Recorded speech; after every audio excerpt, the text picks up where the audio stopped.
All right, good evening, fellow protectors. Welcome to the Education of a Weaponized Man podcast. Greg LeBuff here with you, Coach Dustin, Coach Brad. And listen, tonight we're going to talk about when in doubt, gouge it out. We're going to talk about attacking the eyes.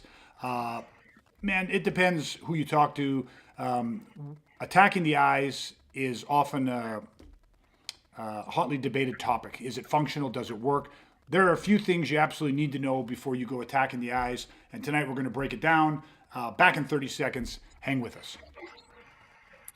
Hey everybody, for those of you that don't know me, my name is Greg LeBuff, and I'm sharing insights for how I went from the victim of a brutal attempted murder to weaponizing my mind and body, mastering the tool of violence so that I can protect myself and my family from violent criminal assault, and how for the past 30 years, I've been helping good people just like you do the same. Welcome to the Education of a Weaponized Man podcast. All right. So listen, we talk about when in doubt, gouge it out, attacking the eyes. What do you actually need to know about attacking the eyes? Is it functional? Is it not functional? Does it work? All this type of stuff. And there's a lot of ways to go with this, but I think I'm going to start with first off, what do we know beyond a shadow of a doubt? What are the facts about attacking the eye? And so I would start there. And unfortunately, I had a bunch of videos that I wanted to play. And I don't know what happened. I had them queued up, and as I'm sitting here looking at it, they're no longer there. So unfortunately, I'm not going to be able to play the videos that I wanted to play. So we're just going to have to maybe do a bit of an explanation. But what I wanted to show you was injuries to the eye. Now, let's add in a little thing here that I think is interesting. When you talk about eye gouges and biting and knives and sticks and weapons and all this kind of stuff, you're always going to get people that go, hey, listen, if this shit was so good, if how you guys attack the eyes, and whether you're talking about throat punches or groin strikes and all this kind of stuff, why is this shit not ever showcased in combative sports? And it's like, some people out of this go, oh, well, they make those things illegal because, they do damage or whatever and stuff like that. But what I'd want you to understand is that violence is represented in sport. These things that we do, like eye gouging and all that kind of stuff, these things are in sport and happen every single time a fight is stopped. Meaning, most times it's accidental, but how many times have you seen fighters and they throw a jab and their fingers are slightly extended and that finger goes accidentally into the eye of their opponent? The fight is brought to a stop. The ref stops it. How many times have we seen somebody throw a massive tie kick only to have his shin break in half and the fight is stopped? How many times have you seen a guy get heel stomped and his knee gets blown backwards and the fight is stopped? How many times have you seen, fingers destroyed, metacarpals destroyed, elbow joints destroyed? There's a video in the video is going to show you was a guy's eye got poked in the eye and his eye popped out of his fucking head. And guess what? Surprise, surprise, they stopped the fight. Every time a fight or a sporting event is stopped, violence is represented. Because violence begins where sport stops. Meaning when there's injury, accidental, typically in a sport, that is the representation of violence. And so you see it all the time. There was a game of basketball going on in New Zealand. And the guy took a jump shot, and two players went to rebound under the basket. And on the way down, the guy that jumped up, the guy that was a little bit taller, a little higher, his hand kind of went to seek balance. Like he was jumped up and he was coming down and his hand was coming down, and his finger unintentionally went inside the eye of the other player and scooped the guy's eye right out. And you can see video of him lying on the ground and his eyeball was right beside his head. And guess what? The ref blew the whistle and the game stopped. Well, where sport stops, injury begins. And so what I wanted to show everybody was an example of how what the human body looks like, what the reaction is when eye trauma is suffered. Now, obviously there are always exceptions to every rule. I also have seen videos and have video of guys that have eye trauma occur and they are so fucked up on drugs.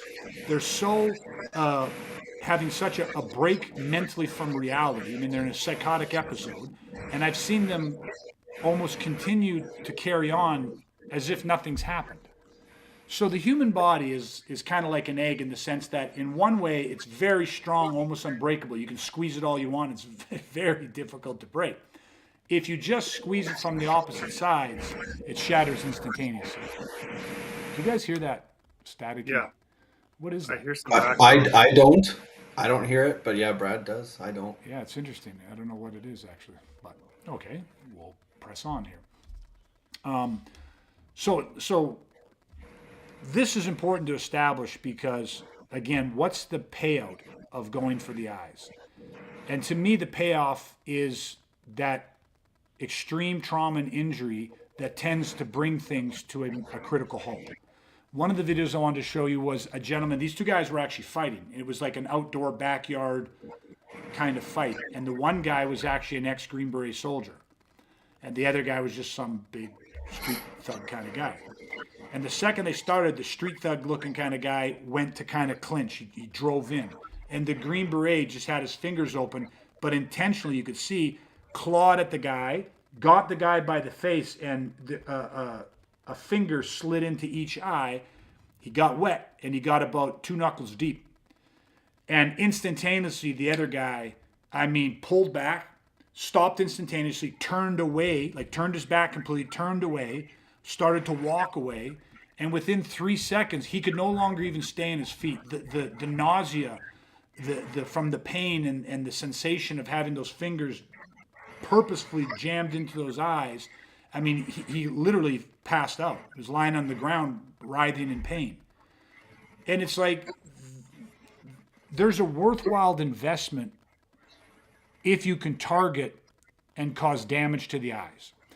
And I hope that most people would kind of go, well, that tends to make sense. That if you hit someone in the eyes, you are, it's a fairly worthwhile endeavor. But like most other things, it's not what you do; it's how you do it that matters. And so that's kind of we'll keep that for the second phase. So I would like just to get you guys to weigh in on the whole concept when in doubt gouge it out, but meaning just overall the value or the benefit you see each of you see over your careers and personally into targeting the eyes and just what your kind of summary thoughts are on that. I think the first thing that hit me, especially when you said, "Oh, let's talk about the facts of gouging or attacking the eyes," and it's like the thing that hits me is we often talk about like there's no such thing as tough, and I think that couldn't apply better to anything but the eyes. Like I don't care how big you are, how strong you are, how much you train. Like none of that matters. Your eye is an eye. It's one of the most delicate, vulnerable, soft tissues of the entire body, which is deeply connected to the brain. And to me, it's such an equalizer, and it's like, yeah, it's a game changer. And you can't make it tougher. You can't make it stronger. You don't get used to having your eye gouged. Do you know what I mean? So for talking about surviving violence where you're outgunned, outmanned, out equipped, out positioned, all these different things is like that's a very simple thing to learn how to do. And as you said, it can bring the majority of violent assaults to an absolute halt. Yeah, 100%. Yeah, just to even build on that like a little bit, like totally agree. And it's a different type of pain, like Dustin said. Like it's also linked directly to your brain, right? Where people, right now, as we're speaking, hundreds of thousands of people are training, in a gym somewhere, either jujitsu or boxing or kickboxing or MMA. And a lot of those people are getting punched in the face right now. It's a type of pain that people are, accustomed to, that percussion type of impact. And when you talk about having a sensation, a pain, something that there's not, you get a piece of dust in your eye or a piece of hair or something in your eye, you're like, oh, it's like, it's irritating. Now magnify that 10,000 times, if not more, when somebody puts a finger in your eye, and not just in your eye, but behind your eye, and is trying to do that with intent. Like that's a sensation, and that's a level of pain that you know you can't train for, you cannot prepare for, and it's just one of those things. We often refer to it as the off button. Push the off button because it's going to shut down. Like what Greg's example was, like the guy got the fingers in the eyes, and he just essentially stopped. You Yeah, know what I mean? So often we kind of make a joke. It's kind of an off button. You know what I mean? So yeah. 100%. And I think too, if we again, I really wish I could, show you some examples. And so I guess I'd say that I encourage people to look up some examples of eye traumas. And remember that when you study violence, you often want to study the anatomy of injury, because you want to see what happens. Like, what shatters a human being's body. You know what I mean? There's a car accident, and what happens when the face impacts? Like, what part of the face is the most fragile? So what are the traumas that happen to the eye, and what does that do to the human body? What's the response? What do those look like? All those types of things. And so once you have that, you kind of go, okay, like, I think it's worth investing some time into understanding this. I'd say that the next part of that is that there's different ways that you are attacking the eye. In long range, I'm a big believer in certain contexts, in certain situations, using the eye shot. Now, the eye shot is not an eye poke like a Three Stooge poke. I'm not big on the whole, claw in the eyes or crane in the eyes or those kind of martial arty things like that. I think of the hands and the fingertips more like a wet towel. And you can learn to snap the tips of the fingers like you would snap a wet towel. Everyone's done it. You get the towel wet and you're fucking smacking somebody with that towel. I chase my kids around and snap them with the tea towels all the time and stuff. But the tips of your fingers can be snapped in a very, very similar manner. And when that snap, when that impact, much like the towel, is snapped into the eye or even around the eye, the effects of that are really, really powerful. Now, there's two folds with that. One, if you actually snap the eye and you actually make contact with the eyeball itself, the damage on that, obviously scratched corneas, slight tears, contusions, that kind of thing, is a very powerful effect. And from our experience, the things that I've seen it do is, more than anything, distract, disorientate, or destabilize. Meaning you create such a violent reaction in individuals that you compromise their base and their balance. And when that happens, there's opportunity that you can then exploit there. And so if you even just go, I'm not 100% focused on the injury trauma to the eyeball, it's the reactive of, Brad, you said this, the eye is connected to the brain. And what you can elicit is a primal startle flinch response in somebody. So just think again, like you got a wet tea towel, snap, and that just hits somebody right in the fucking eye, or even close to the eye. People are not used to, like Dusty talked about, people that can't sit there and no one's sitting at home in front of their mirror, cranking their eye open, shoving their finger in it, going, I got to, condition my eye to get, I got to callus up the old eyeball. You know what I mean? Like you can deaden nerves in your elbows and your shins. You can condition, you can do all that stuff. But the eye is wired to the brain.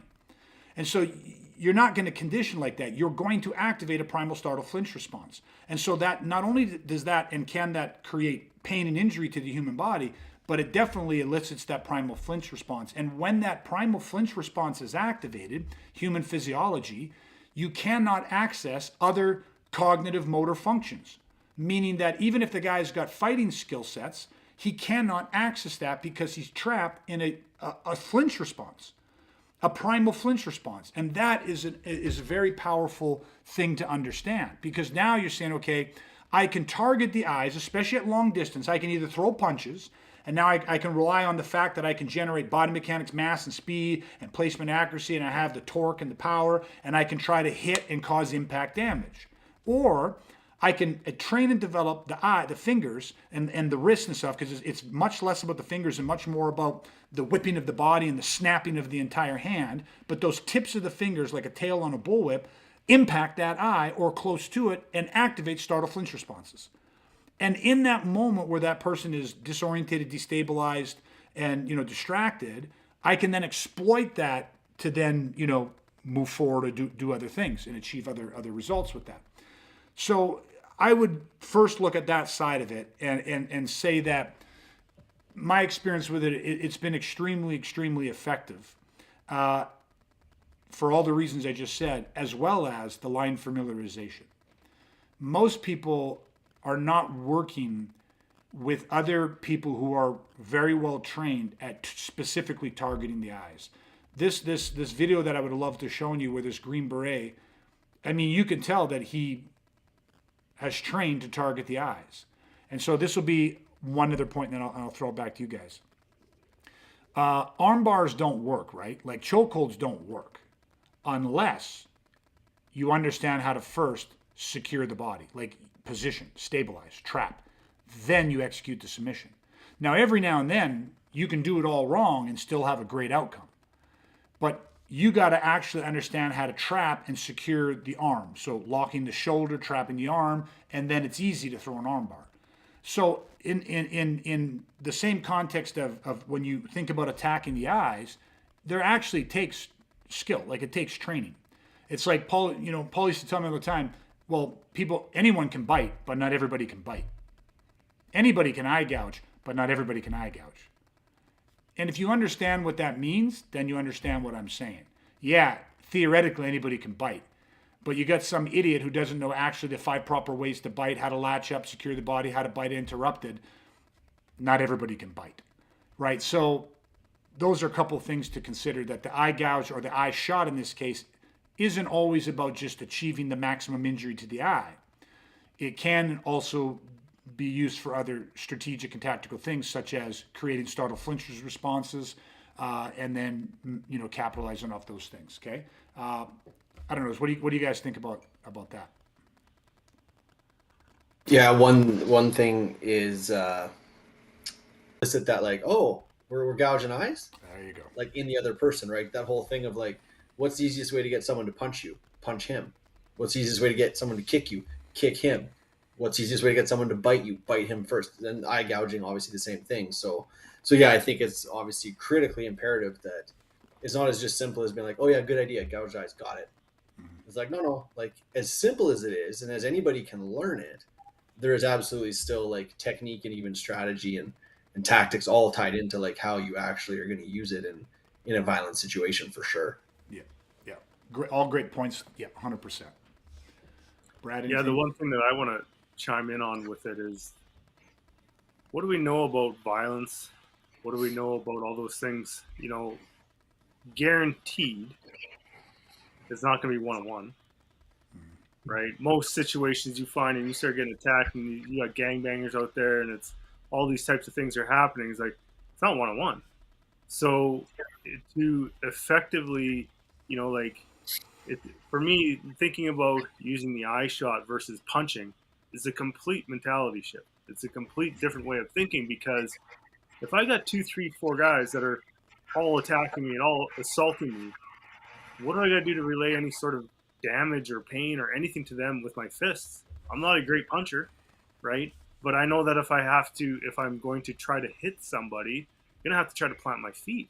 It totally takes away any sort of my strategy of moving my feet, using egress, using the environment, and anything like that. So for me, it really falls in line with our overall big picture strategy, with the understanding of how violence is when you're out in real life. It's not like you're in a cage, right? It's not the same. Yeah, 100%. You guys said a couple things that are really good, like, what's the thing you can do with the least amount of energy and get the most out of it? And things like eye gouging and eye shots, they become super powerful. And maybe this is just a good point, or a good moment to just state that, what's the intention behind the eye shot? I talked a little bit about tactically that it's not necessarily to relay the injury, although if the injury comes, that's what we want to do. But it can be, different in the sense of like distract, disorientate, and destabilize, eliciting a startle flinch response. So basically, it's short-circuiting the computer. I used to tell people all the time, it's like, computer screens in the old days, 20 years ago, you could walk by somebody's computer, bang your fist on the top of the screen, and the whole screen would short out. You know what I mean? Everything would flicker. And it's like, that's kind of like you hit the eye shot. You talked about, hit the off switch. You bang and you just interrupt that. Well, that's kind of what happens in a startle flinch response. The brain has a mental stall, a cognitive disconnect. You short circuit everything. But the other side that is important is that every time that I'm going to think about targeting the eyes, again, strategically, tactically, you do have to kind of assume that the intention is to blind the guy. Now, most times when you're giving the eye shot from long range, like the T-towel analogy, you're snapping the eye, there's actually fairly little chance of doing real long-term damage to it. It's possible. You could have fractured fingernails, all this. There's things that could happen that could puncture, rip the eye. But most times that impact, that really sharp snap-like impact to the eye, is not going to leave any type of real permanent damage. But then you start talking about what happens when you get close quarter. And you get close quarter, and now the goal is not to snap like a wet towel into the eyes. The goal is to take, we prefer the thumb, but take the thumb and now connect to the head, stabilize the head, and get the thumb to enter into the eye. The intent there is to rupture the sphere, okay, or to remove it. So meaning to gouge it and have the eye like clear out the socket and have the eye come out altogether, or to rupture it. It can scratch, tear, all of that I would consider under the guise of rupture. Now, I don't think I have to say this because quite clearly we've talked at great lengths in our podcast about the difference between antisocial aggression and asocial violence. So clearly we're talking cavalier about this in a way, but that's because we know we're talking asocial violence. We're talking about when we're devoid of choice, facing imminent grievous bodily harm or death. Right? So we are more than justified legally and morally to use necessary force to preserve our life and the life of others. So in those moments, there are no rules. You cannot, transfer your moral code and assume, hey, listen, there's lines we will not cross. No, this is combat. This is life and death. This is urban warfare, right? Street level violence where life is on the line. So when you do that, again, the concept would be that the thumb references the bridge of the nose. The thumb then slides to where the tear duct is, and you would then drive the thumb. I prefer obviously to stabilize the head so the head can't be removed. So you're grabbing the base of the head, you're holding it as your thumb turns and slides through by the tear duct, and actually pushing and punching in to the webbing between the thumb and the index finger, meaning you're going to the second knuckle wet. You are sliding, following the tear duct straight back in to get in behind the eye, and then you ice cream scoop to a motion towards the outside of the skull, pulling everything outside of that eye socket. Now, in this, I wanted to go through that description because there are still some really, really big misconceptions. There are people out there that actually believe if you close your eye hard enough, like really squeeze your eyelids together, that you are that is strong enough to prevent a thumb or finger from piercing into the eye socket. It's ridiculously false. That it is not strong enough for a person who has the intent to punch their thumb into the eye. You're not going to stop it by squeezing the eyelids shut. The other side is that when you do that, clearly, like Dustin, I believe, said, you don't half-ass it. You have to have the conviction of intent to go in there purposely saying, my goal is to disable this person's eye, to blind them, because it is what makes the difference between living and dying.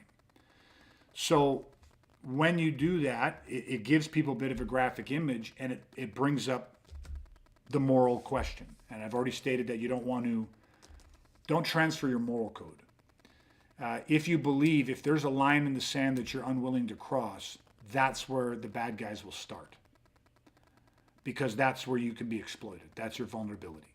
They do not share your line in the sand. They don't share your greater sense of morality. They don't share and abide by the unwritten social contract of there's no honor in that, or that's just not how you fight, or whatever the fuck that is. So another whole aspect of this conversation of, when in doubt, gouge it out. And plus I'll throw in there now that the SEAL team, when Paul taught the SEAL teams, he had an acronym called TIUP. Thumb and eyes under pressure wins fights. So TIUP, thumb and eyes under pressure wins fights. And so you have to go through the moral part of this and make sure that you are comfortable with, going to that level where you have full intent of taking someone's eyesight, like, injuring the eye beyond repair in preservation of your life, which some people right now are going, yep, I have zero problem with that. And some people, if they really think about it, may cause them some pause. So for you guys, what was the process like to get yourselves to the point? I mean, because it's easy to say, but to really get to the point of going, I'm more than willing to fucking do this, right? Was there a process for you guys, or did it come somewhat easy for you, or where did you guys fall on that spectrum?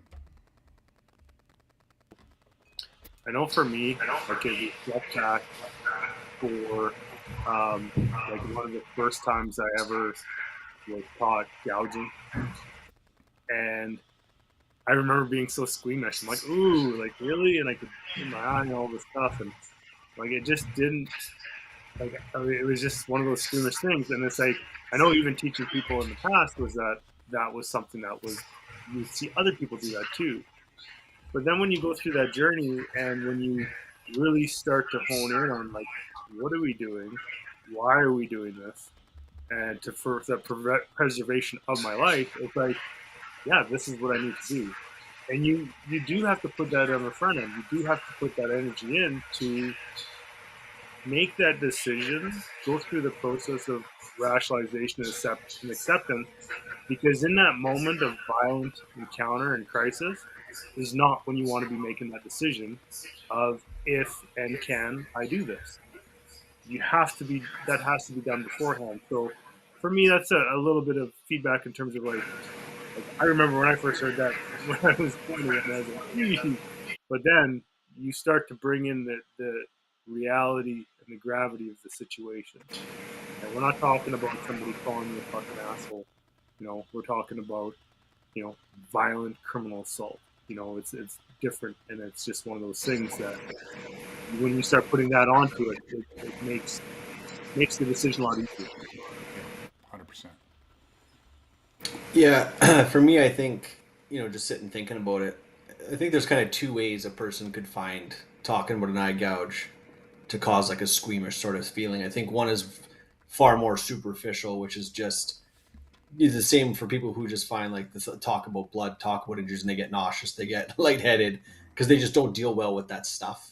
So obviously, some people will have that sort of a reaction to this kind of a conversation. Again, I think that's a more of a superficial thing. I think that in a way is that's not what we're talking about. And I didn't have any of that initially, probably just because I have a medical background. That stuff, that none of that stuff's ever bothered me. So for me, talking about it that way was like a non-issue. I think when I first started this and first heard you talk about eye gouging and stuff as a tool, um, there was the initial shock value because I came from traditional martial arts, which of course they don't talk about anything remotely like that. So there was the shock of just like almost more like, why I didn't even realize this was a thing that somebody would do purposefully. Like I just hadn't thought about it. It wasn't that I'd prejudged it right or wrong. It just wasn't on my radar. So there was that initial sort of surprise to it.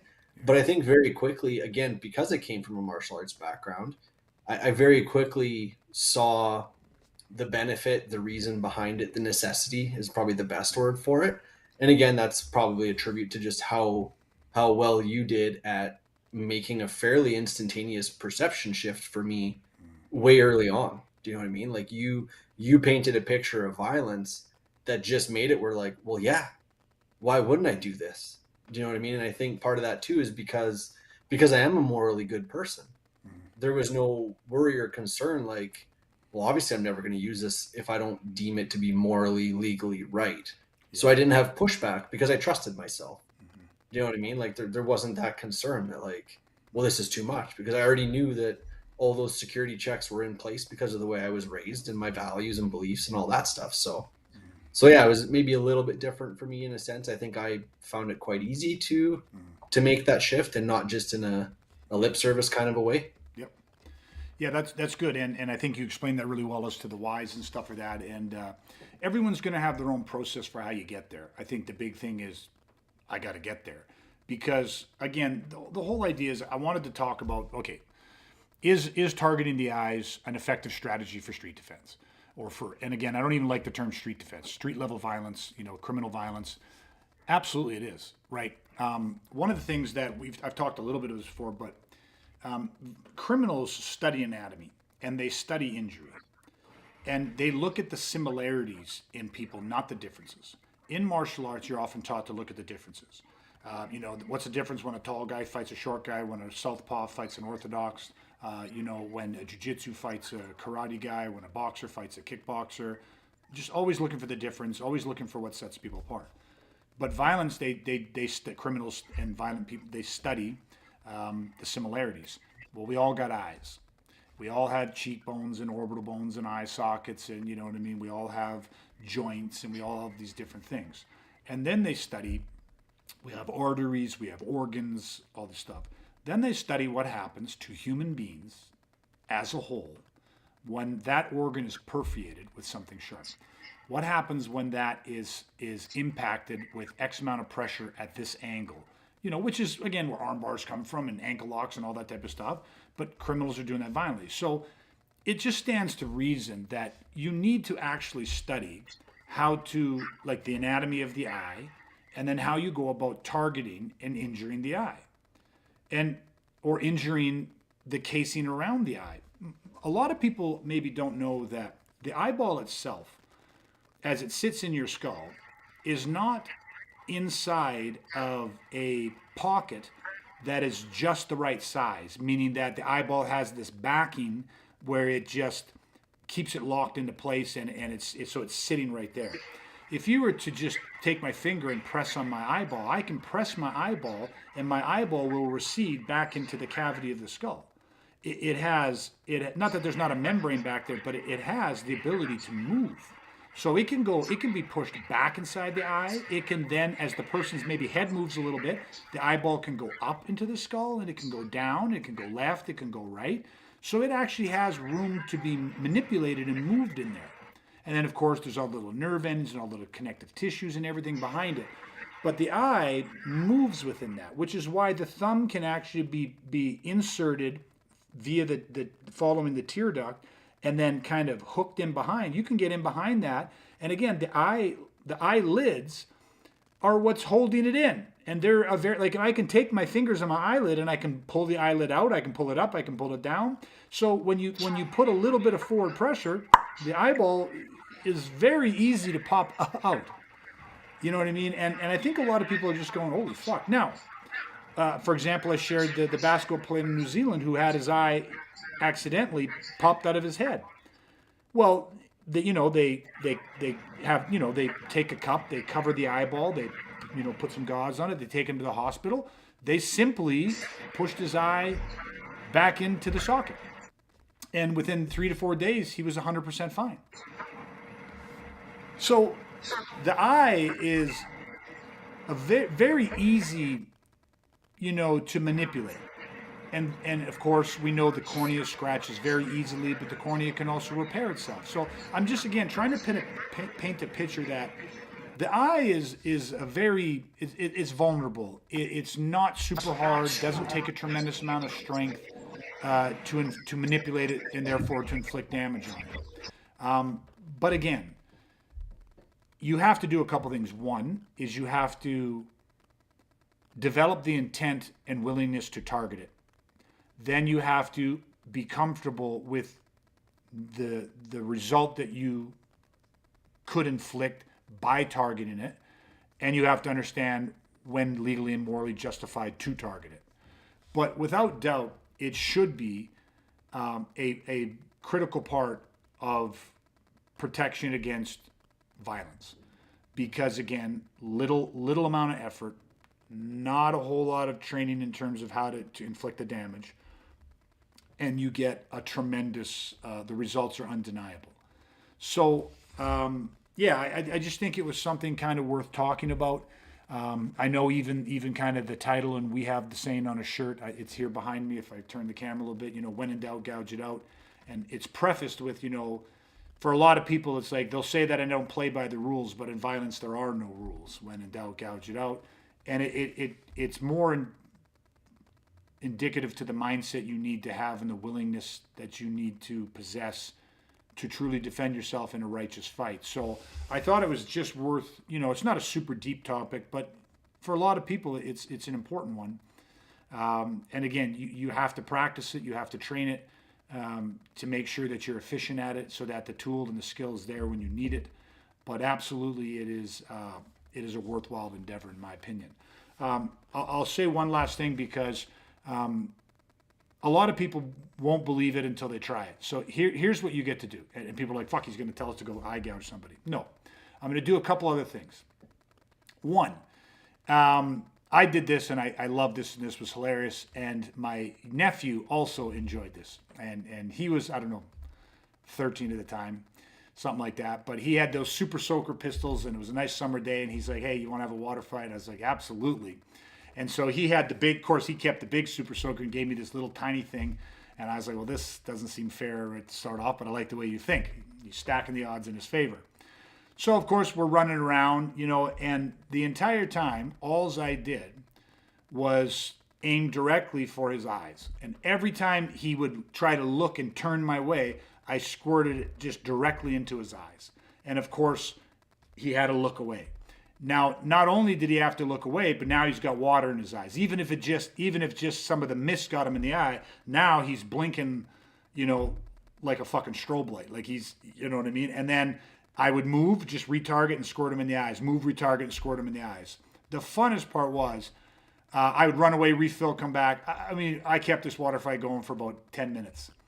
And I was bone dry at the end of it. And he was half laughing, half yelling, half crying. He was upset because he's like, that's not fair. Like, I can't recover. So the second I got first contact to the eyes, it was easy to just keep him destabilized. And, at the end of it, it was funny because, it was fun, obviously for me, but it was just, it was great. And, and it was like, he's like, oh, what are you doing? That's not fair. And I was like, yeah, do it to your friends. And I don't know, it was a month later, whatever it was. And he come back and he just started laughing.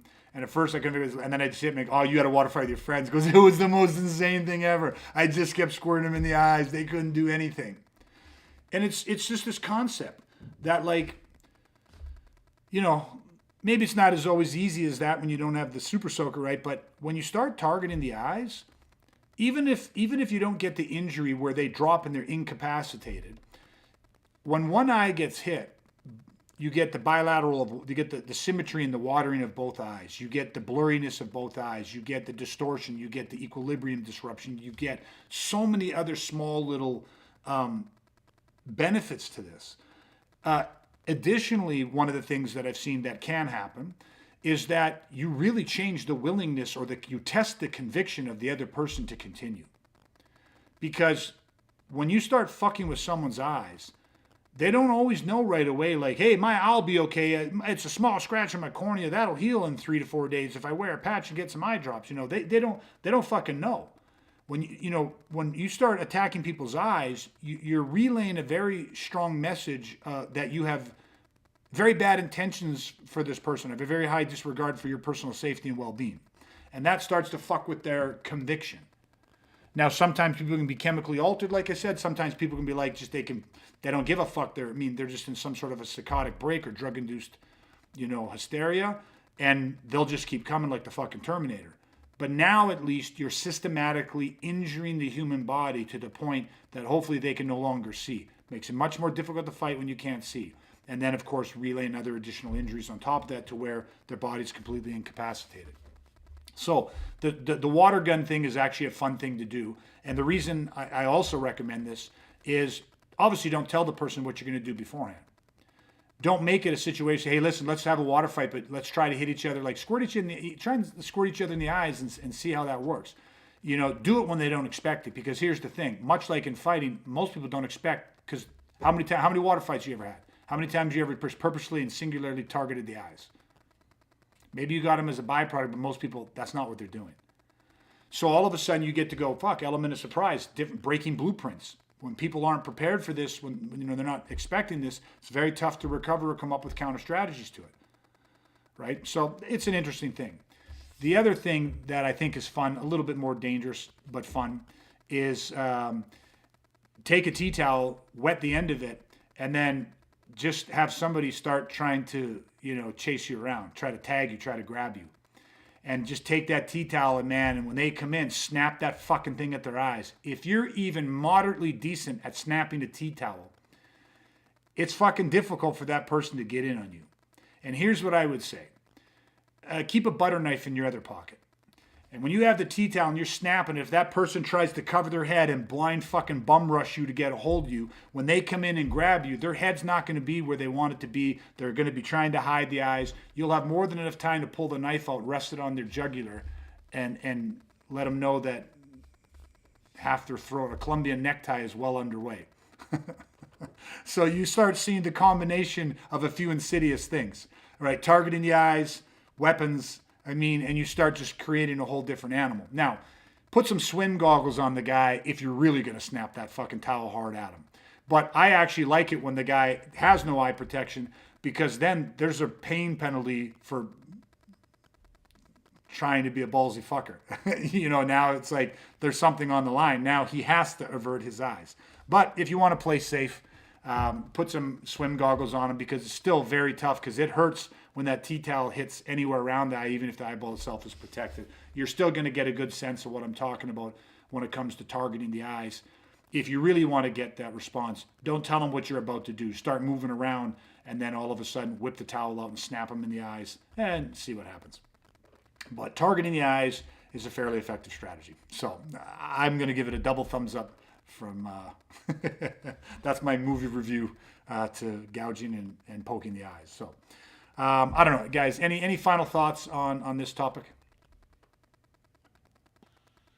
Yeah, I got, just two real quick things. When you said that thing, I was like thinking of the kernels of popcorn. Like, 5 eyeballs out of 5. This is the rating for today. But you know what? Just two real quick things. I think there's not a single person on the planet that hasn't had something happen to their eyes. Yeah. Like something came in there, something. So you get that now. So if you think about that experience, you're like, oh, fuck, like I got something in my eye. Now think about somebody behind that something in your eye with intent. Kind of like what we've been talking about. So it's easy to kind of draw this parallel and draw this kind of picture of like, oh, fuck, this is something serious. The other thing that, just a real quick story is I can't remember what we were doing, but I got a scratch somewhere like above my eye or in my eyelid or kind of like just in that soft tissue on that side of the eye. And for me, like, and plus I probably had a little bit of sweat going, but I'm like, it felt like the worst. Like, I'm like, how big is this gash? Like, is it a massive gash on my eye? Like, and I'm like, am I bleeding? And then you finish training and you're like, hey, I'm going to go use the washroom, check it out. Or you look in the mirror and it's this tiny little scratch, or not even a scratch, it's more like a rub of some sort. And you're like, oh, it's like, what is it? It felt, it was a mountain out of a molehill, right? Because how protective we are. Like, oh my God. Like, and plus it feels so big when it's on this soft tissue, right? So that was, I'm going to say scratch. Yeah. I don't know how big that scratch was, but it felt massive, and probably the sweat magnified. Of course, that. yeah. But, 100, yeah. Cornea, scratches in the cornea, I mean, like you said, sanity, they're fucking, they're painful, right? Like I said, it'll test a man's conviction. Yeah. For sure, because again, another way I've heard it put to me. Think about. Yeah, 100%. Another way I heard it put to me is like, when people are trying to murder you, they're not thinking about themselves. They don't have any self-concern. If you do something to that person that gets him, even 5 to 10% of him, thinking and worrying about his own safety and personal health, they lose a lot of killer instinct.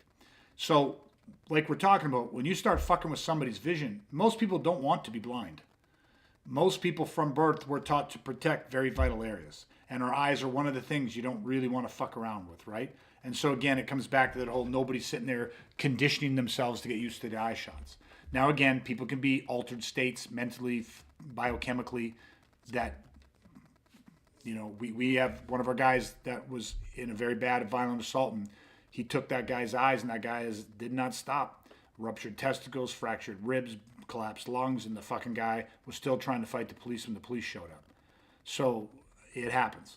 Like, but again, overall, like, and again, you're still dismantled. He can't see. He can't. You couldn't get him because you couldn't see him. All right. Plus all the other injuries. He was crawling on the ground like Terminator at the end of the first one, like dragging himself. Still, that's how fucking messed up the guy was. So, anyways, it's definitely worth the time and effort into the training of it. I would neither just quickly dismiss it as like whatever. Like, by the time you try to gouge my eyes, I would have already tied up your hands and pinned your hands and jiu-jitsu wrapped you in a cocoon. And it's like, yeah, man, like, of course. But you got to remember, as much as you're out there training for how to, wrap up somebody in jiu-jitsu, there's people out there that are training jujitsu and also learning the art of how to dismantle somebody's eyeballs. So, I mean, of course, skill versus skill is you have to have the skill. But when you just get into the general application for street violence, it's very powerful. You don't need a tremendous amount of skill to achieve a very, very powerful result. So, I don't know, anything. All right, Dustin, anything final on your part? Not really. I feel like we did a pretty good job, I hope, of explaining the why behind gouging the eyes and attacking the eyes. And I guess if there's anybody that watches this, listens to this, and they're still having those like second thoughts about, oh, could I, would I? I guess I would just encourage them to spend some time just really thinking about the context of violence and painting that picture that they need to kind of make peace with it. And then maybe don't start with yourself. Insert your wife, girlfriend, daughter, mother, sister, I don't care, somebody, and paint that picture of violence happening to them. And if there's one thing you could give them in that moment, I mean, this is a pretty damn good thing to be able to pass on to someone. And I think, I just think it's something everybody has to have in their arsenal. And if you don't have peace with it right now, it's something you got to spend the time making peace with, because it's just so powerful. Yeah, 100% well said. Brad, anything? Any final words? Yeah. Okay. I think I'm good with it as well. So we'll wrap it up here for tonight. So I just thought it was, again, you always hear the controversy about this. So I thought it was something worth throwing out our 2 cents into that. And we'll end it at that. So remember, tie up, thumb and eyes under pressure wins fights. Okay, that's it, everybody. Thank you for listening. As always, please like, share, comment, help us spread the word. We appreciate that. And other than that, stay safe, stay weaponized, and we'll chat again soon, everybody. Take care.